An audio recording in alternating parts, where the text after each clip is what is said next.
In today's video, we'll be taking a look at the MK1869, a modern ISA sound card. It's based on the ESS 1869 sound chip, and of course, it's Sound Blaster and Sound Blaster Pro compatible. We'll go over a few different ways to set it up on a retro PC, in my case, a 486 running at 66 MHz. And we'll also look at some of the issues you might run into along the way, which are related to the setup rather than the card itself.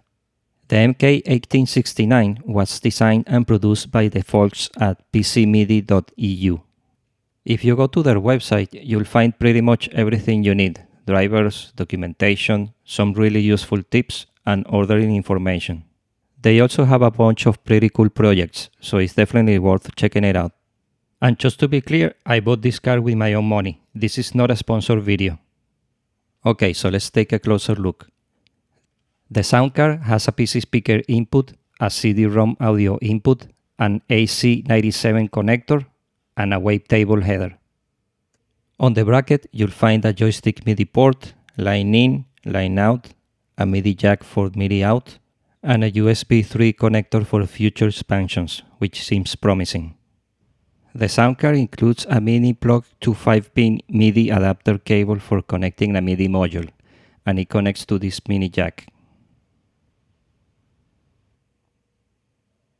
Another option is using a MIDI cable like this one. It connects to the gain port of the sound card, and it has a pass-through connector for your joystick. And the other end of the cable has MIDI out and MIDI in connectors. You only need to connect the MIDI out cable to the MIDI in of your module. There's also an optional PCMIDI add-on card that you can buy that offers MPU Intelligent Mode, and of course you can add a wavetable card. And since I never had one, I pulled the trigger on a DreamBlaster X16 GS. But first, we're going to test the MK1869 in its basic configuration. Alright, so here is the MK1869 installed on the PC. I also connected the PC speaker output from the motherboard to the input on the card, and also the CD-ROM audio cable. Okay, these are the MIDI modules I'm gonna be using for this test. I connected my joystick port to MIDI cable to the Mark of the Unicorn, aka Motu Micro Express MIDI interface, and what it does is receive the MIDI signal from the sound card, and it splits it out to the different MIDI modules.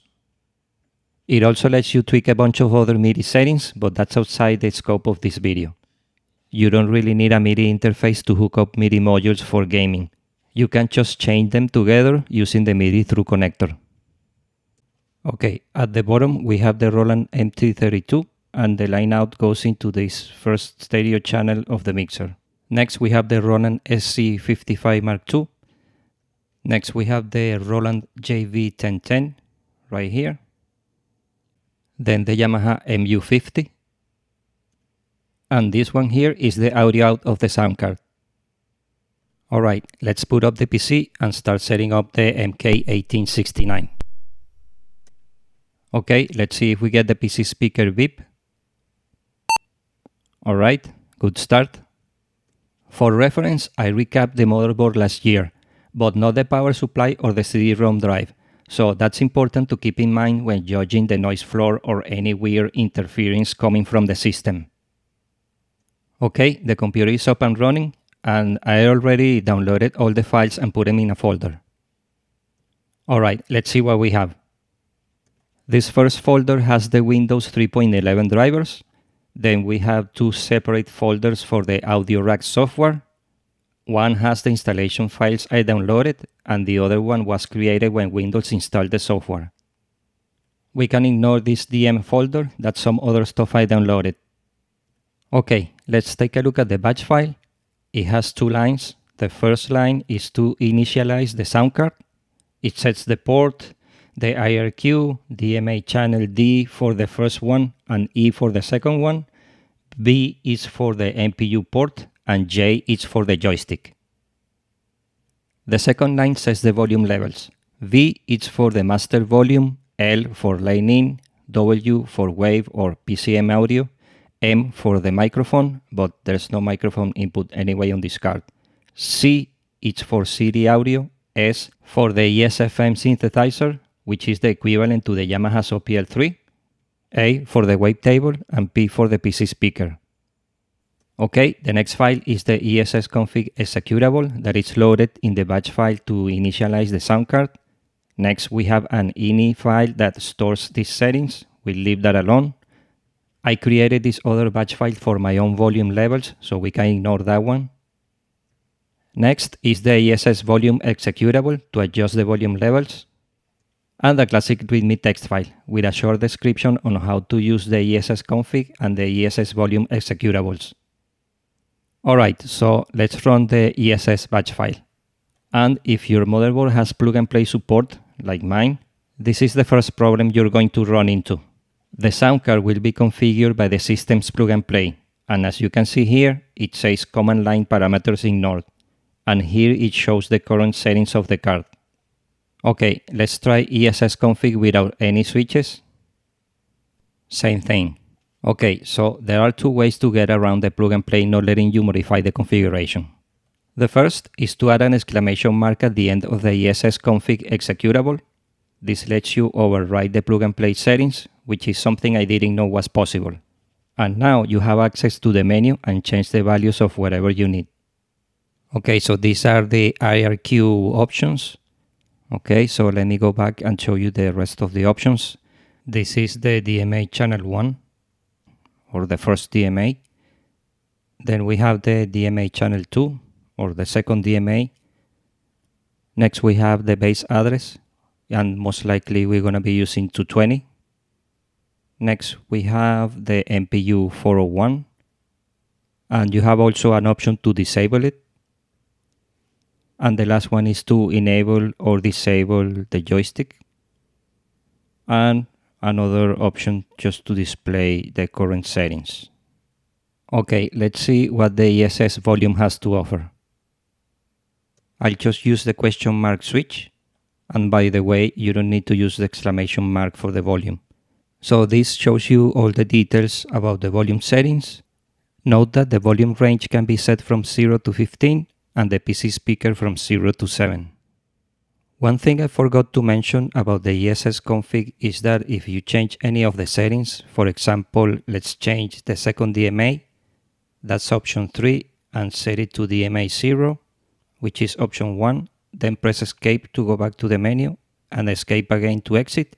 And at this point, it will ask you if you want to save the changes to your AutoExec batch. If you do, it will add an ESS config line with all the new settings.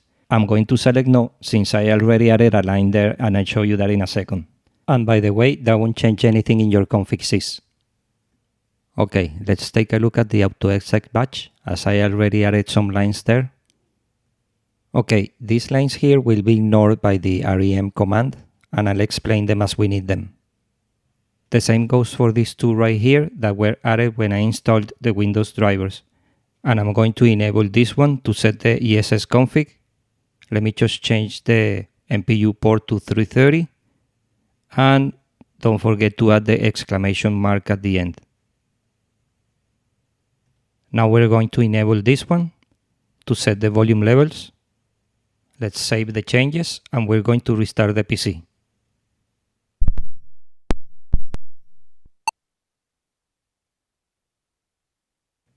Okay, as you can see, the ESS config didn't show any warnings. Let's see the volume levels. Okay, I have the master volume maxed out at 15, the same for the wave, the synth, and the PC speaker at 7, which is its maximum volume. Now I'm going to run a small batch file that I have to test the PC speaker. Let's see. Not bad at all. Noise levels are great even with the PC speaker volume maxed out. Alright, before testing some games, let me show you another way to get around the plug and play, and that's with Unisound. You can download it straight from their website or from the MK1869 page as well. Okay, first we're going to enable Unisound with this line right here, and we need to use the D switch at the end, which removes the card from the plug and play configuration. So let's enable that line, and now we can remove the exclamation mark of the ESS config. Okay, let's save that and restart the PC.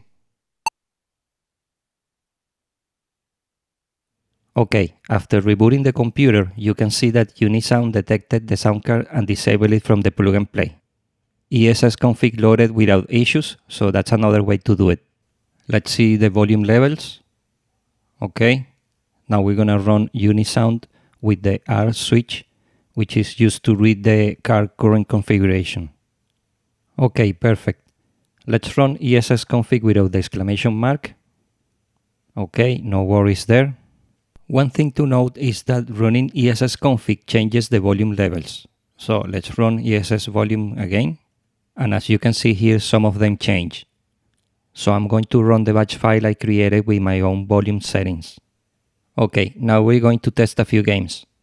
I'm going to start with one of my favorites, Dune 2. And first we're going to set up the audio. For the music, I'm going to select Sound Blaster Pro, and that's going to play the music with the ES-FM synth, which is the ESS equivalent to the Yamaha's OPL3. And I'm going to select Sound Blaster Pro for the rest of the settings as well.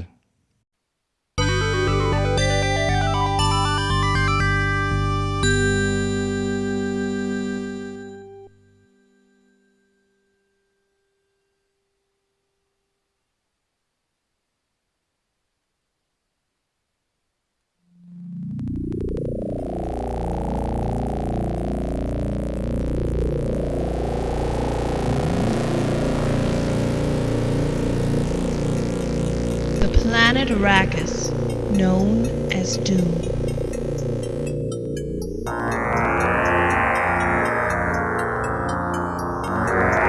Land of Sand.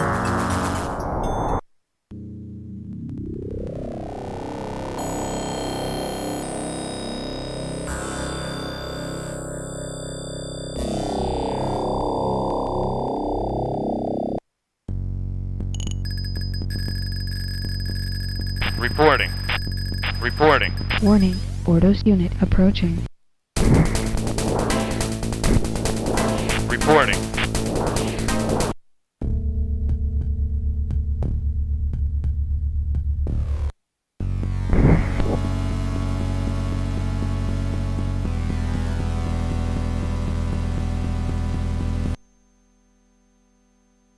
Okay, aside from these notes that kept playing after exiting the game, it sounded pretty clean and accurate to me. I would need to compare it side by side with an OPL3, but so far it sounds just like it. Okay, let's try Doom 2 and see how it goes.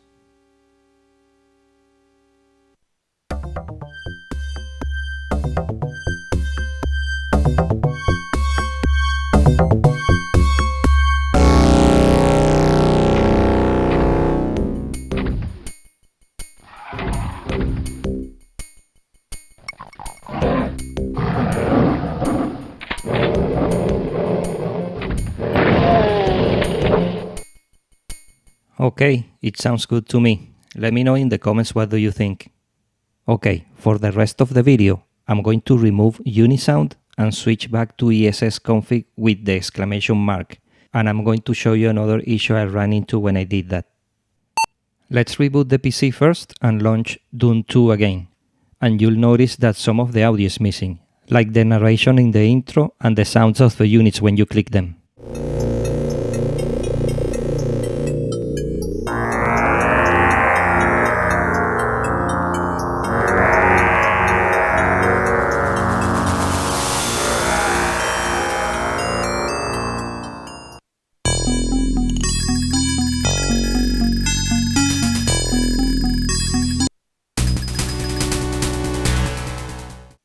Well, the issue is that the game didn't find the set blaster parameters that should be loaded in the AutoExec batch. It worked before with Unisound because Unisound internally set those parameters, even when the set blaster wasn't loaded in the AutoExec batch. And to fix that, you only need to add the set blaster line like this one right here, which is for Sound Blaster Pro. The one below it is for Sound Blaster 16. Either one will work anyway. The planet Arrakis, known as Dune. Reporting. Reporting. Warning, Ordos unit approaching. I have noticed that not all the games behave the same way, but if you run into this issue, now you know how to fix it. Okay, moving on, let's try some older games that use the PC speaker, which by the way sounds really clean, and also test a gamepad.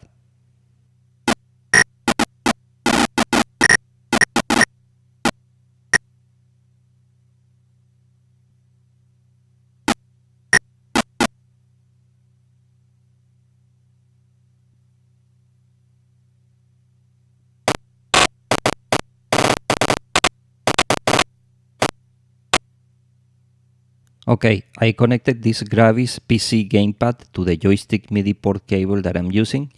Let's see how it goes.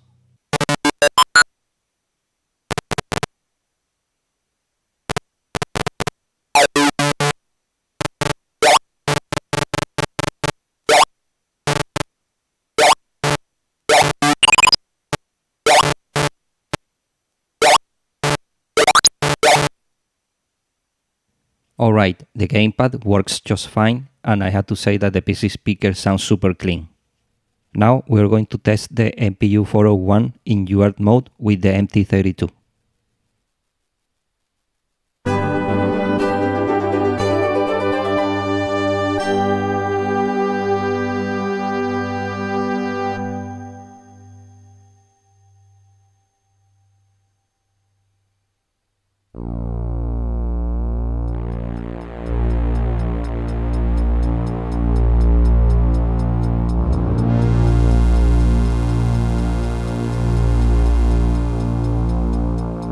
The planet Arrakis, known as Doom.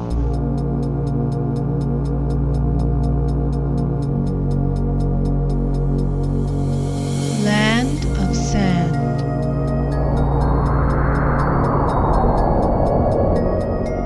Home of the spice melange. The spice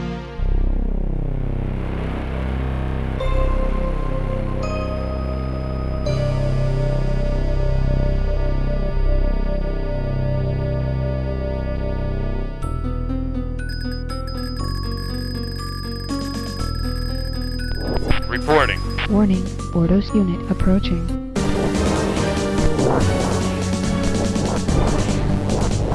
Atreides unit destroyed.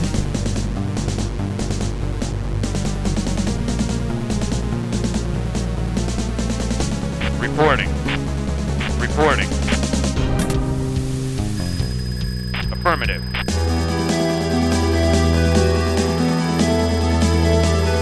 Atreides vehicle repaired.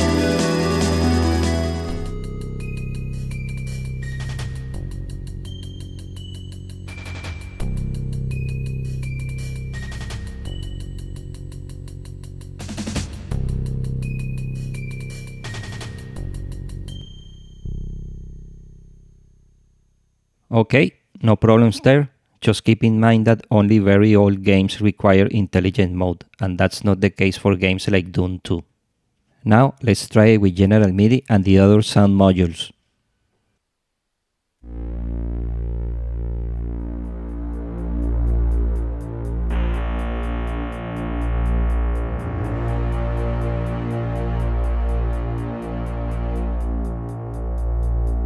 The planet Arrakis, known as Doom.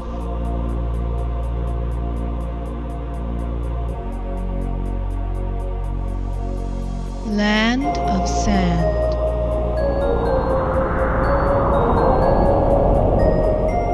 Home of the spice.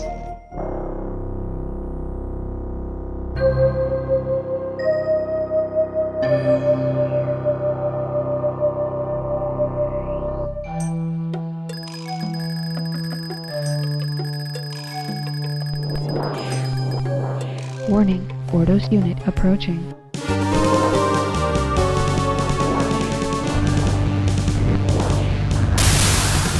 Atreides unit destroyed.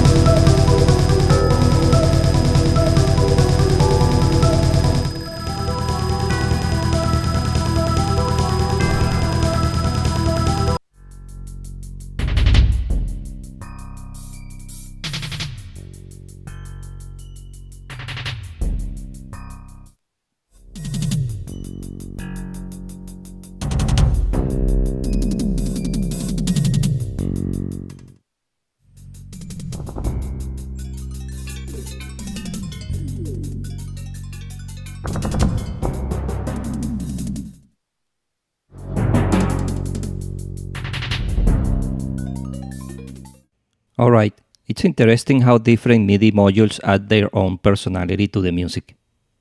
Let's try another classic game really quick with the Roland MT-32 in UART mode, The Day of the Tentacle.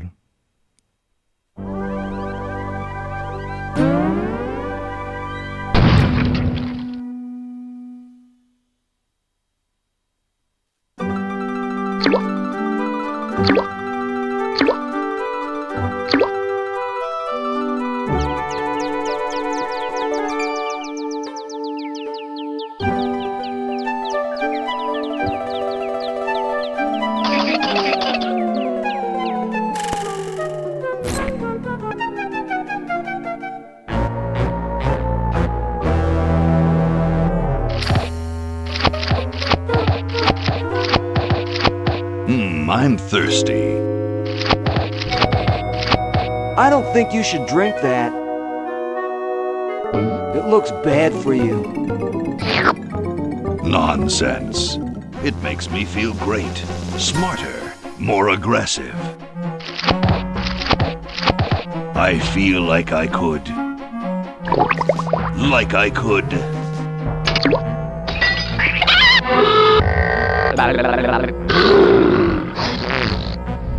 Like I could.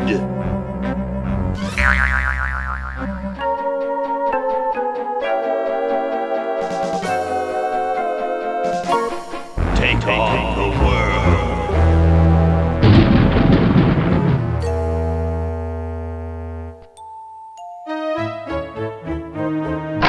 Look, Hoagie, it's a hamster.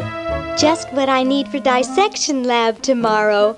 I think I need that for the band, Laverne. You know, like we could bite its head off or whatever. Hands off that hamster. Friend of yours, Bernard? He belongs to Weird Ed Edison, and it looks like he's brought us a note. It's from my old friend, Green Tentacle. He says that Purple Tentacle's mutated into an insane genius, and Dr. Fred's going to kill them both.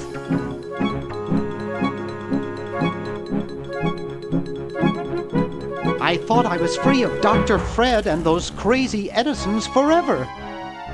But now I know that I must go back to the mansion.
Okay, we'll spread out commando style. Laverne, you go secure the area behind those double doors. Hoagie, you take care of upstairs reconnaissance. I'll maintain Command HQ here, in the lobby. What are we looking for? We've got to find where Dr. Fred is holding the tentacles. This better not take too long. I've got an anatomy final tomorrow. And I've got a show to set up later tonight. If I'm late, I don't get to test the drums. If I know Dr. Fred, he's got the tentacles tied up in his secret lab. Question is, where's his secret lab?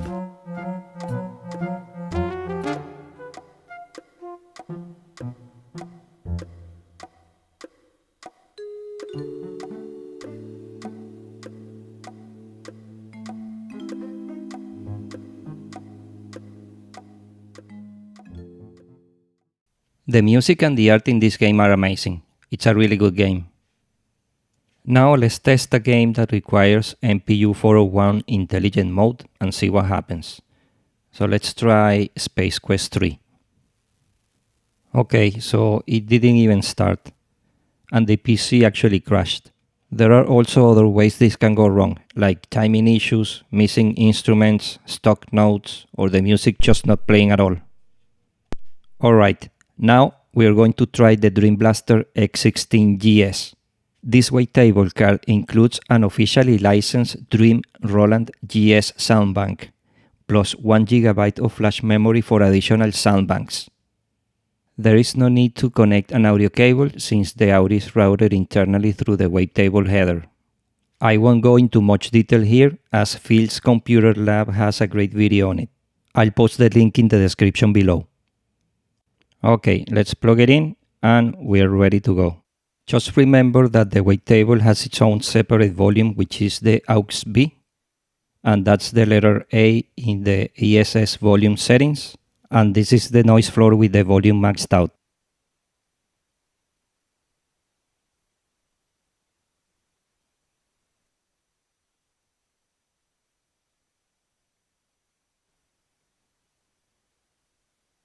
Alright, if you ask me, I think the noise floor is still pretty good. And remember that you can still use external MIDI modules as the MIDI signal is being routed to the MIDI outs as well. Alright, let's try Lands of Lore, the Throne of Chaos. Virgin Interactive Entertainment presents the Westwood Studios production of Lands of Lore, the Throne of Chaos.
Alright, let me know what do you think about the noise floor in the comments below.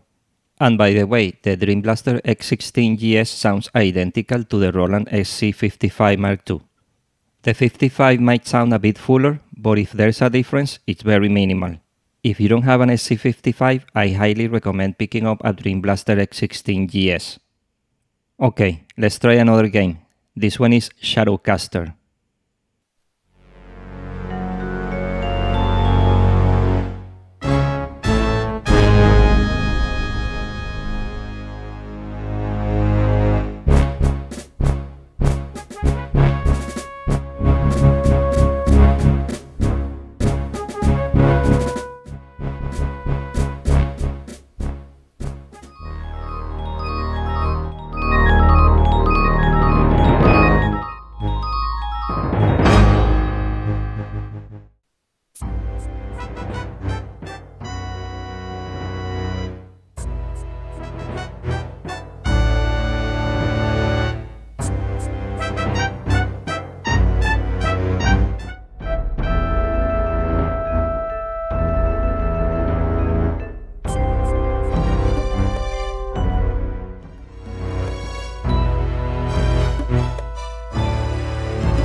Okay, the SC-55 Mark II actually does sound a bit fuller. Maybe it just has better frequency response towards the low end, but the DreamBlaster X16 GS is right there. It's really hard to tell. I barely noticed the difference. And the MK1869 performs really well in terms of signal to noise ratio. Now let's take a look at the optional PCMIDI add-on card. It includes jumpers to configure the MPU port. You can set it to 300 or 330, and also choose the IRQ between 2, 3, and 4. The MK1869 has this set of jumpers that lets you choose which MPU you want to use. The internal ESS MPU, which is UART mode only, or the PCMIDI card, which provides intelligent mode.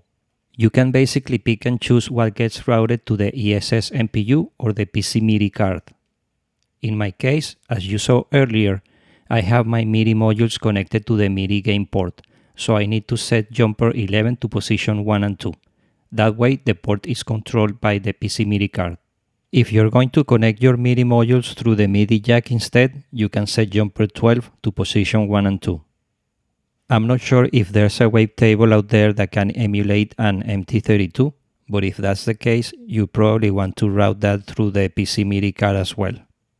There's also this jumper 19 that works together with jumper 6 over here, and that disables the ESS MPU controller.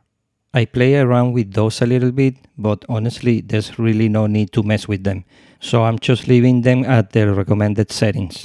Either way, the option is there if you want the PCMIDI card to handle everything. Alright, I have the jumper 11 set to position 1 and 2, that's all we need, so let's install the PCMIDI card. Just make sure it lines up with this header at the bottom and this smaller one on the side, and you're good to go. One thing you need to do is go back into your AutoExec batch and change the MPU port in the ESS config line to something else. Okay, so I'm going to use port 300. Just keep in mind that this MPU port setting only applies to the ESS MPU, not the PCMIDI card, which has its own jumper to set the port.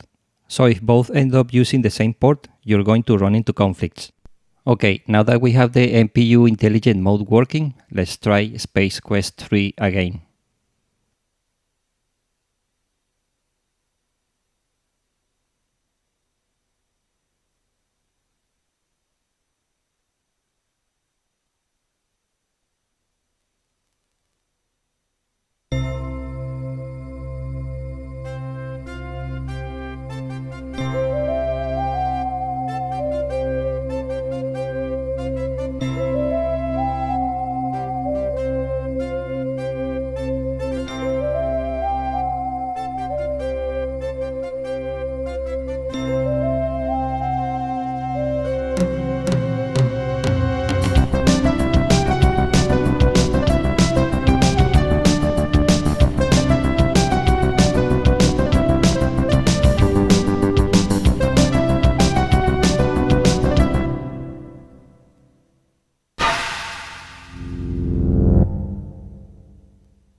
Alright, it has a little bit of noise in the background, but I think it was the game itself. So now you can play all those older games that require MPU Intelligent Mode. There is one game though that refuses to work, and that's Innocent Until Cocked. For whatever reason, it just throws the error unable to install sound driver.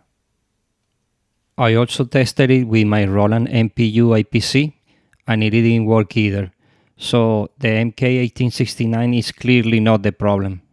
I also tried a patch that lets you change the game IRQ to 3, 5 and a few other ones, and that kind of worked, but the game eventually crashed anyway.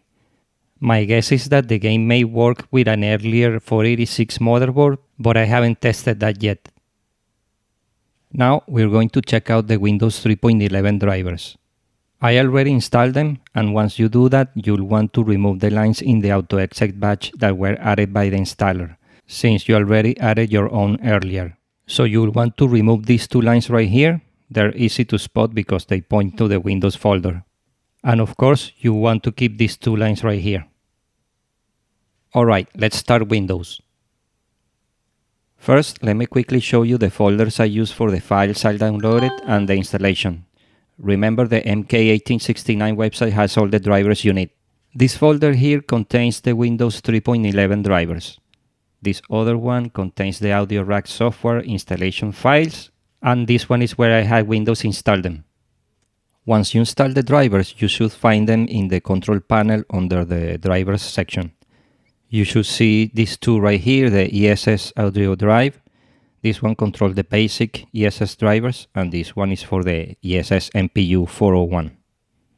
Okay, and here you'll find the audio rack software. This is the audio rack player, very 90s looking. Let's try it out with the OPL3, or in this case the ES-FM, and we're going to play the Canyon MIDI file.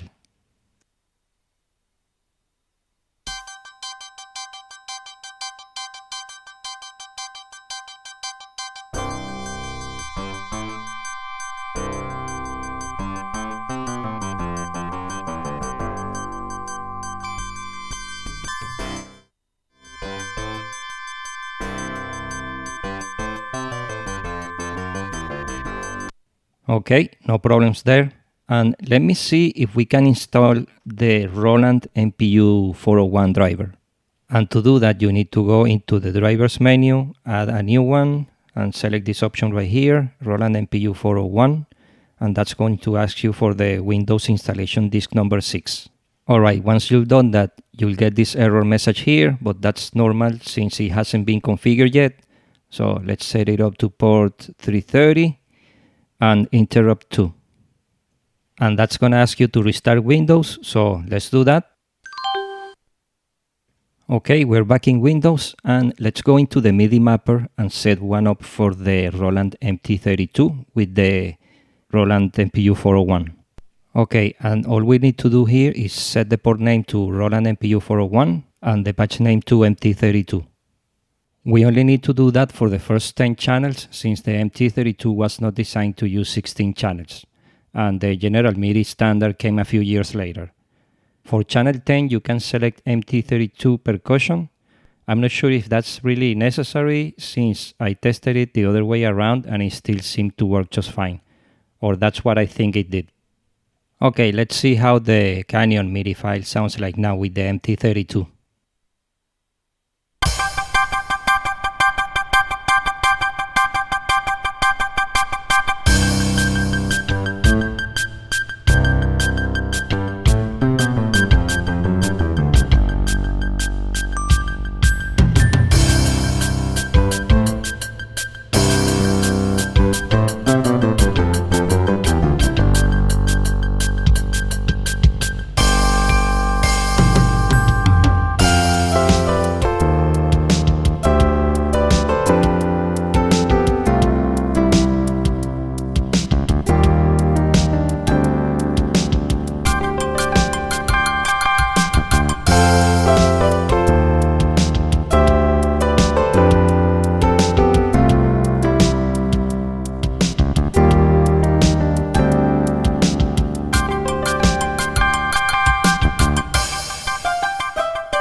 Alright, the software also includes this spatializer.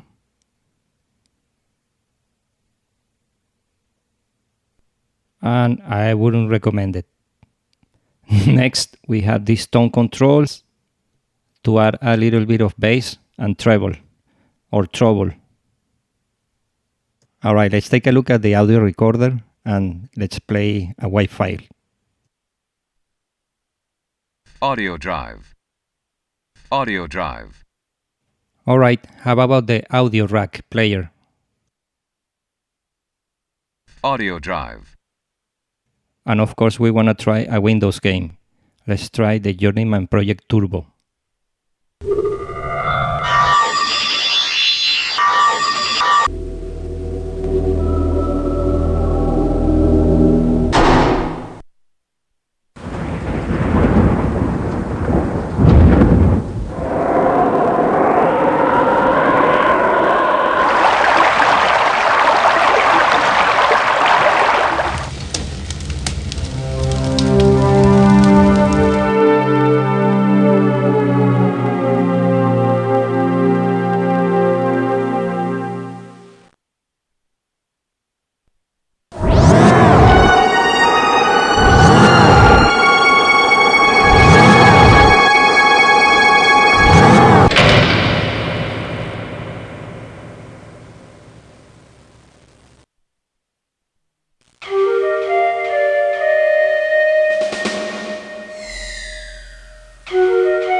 The year is 2318.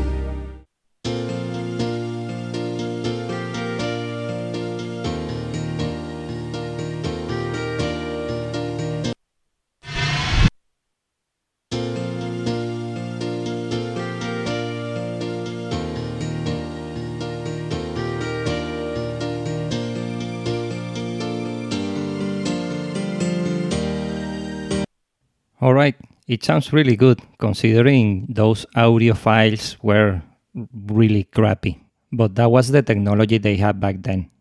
All right, I'm really enjoying the MK1869. It's a very solid modern ISA sound card. Let me know in the comments below what do you think about it. Do you already have one? Are you planning to get one? Or maybe the extreme version that supports the Gravis ultrasound? Let me know. And before we go, I have this bonus here. For the fun of it, let's try this general MIDI map I created with the Roland drivers and let's test it with the rest of the MIDI modules all at once.